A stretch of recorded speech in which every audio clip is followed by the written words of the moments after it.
need to address three major challenges, especially in relation to higher education. All three have been addressed quite successfully by York University for the last several decades since its founding. First, the need for expanding the higher education sector to be able to have more students, which is a question of a quantity problem.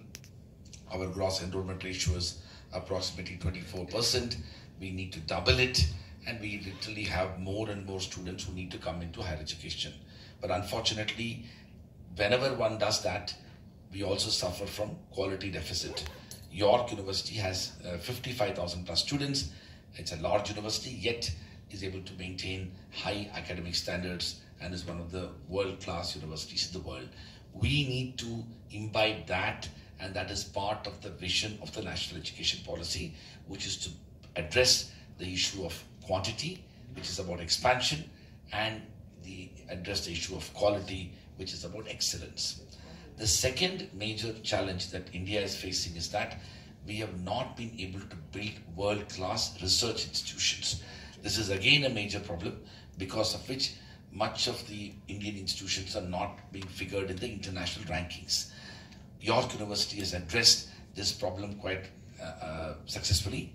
They've been able to bridge the gap between teaching and research, balance it out, so that it's not only takes its teaching seriously, which is as a direct bearing on the student and the qualitative engagement in the classroom, but it also has been able to be at the forefront of research. Indian universities have, unfortunately, at best have done only one of them.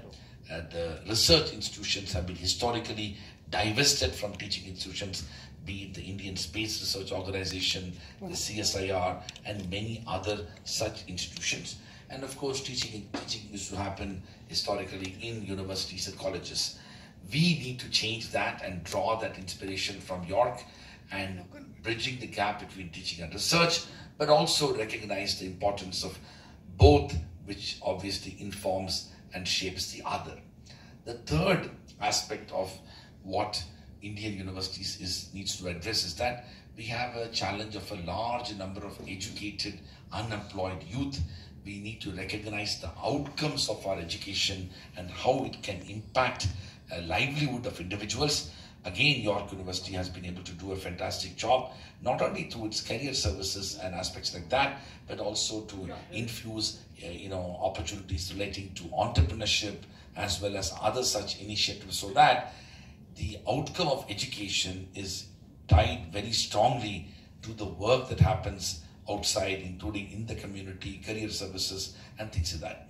We in India, and especially our universities, have a long way to go in recognizing the relationship between education and careers, and B, to be able to build institutional mechanisms that can help students fulfill their career aspirations as they complete their higher studies.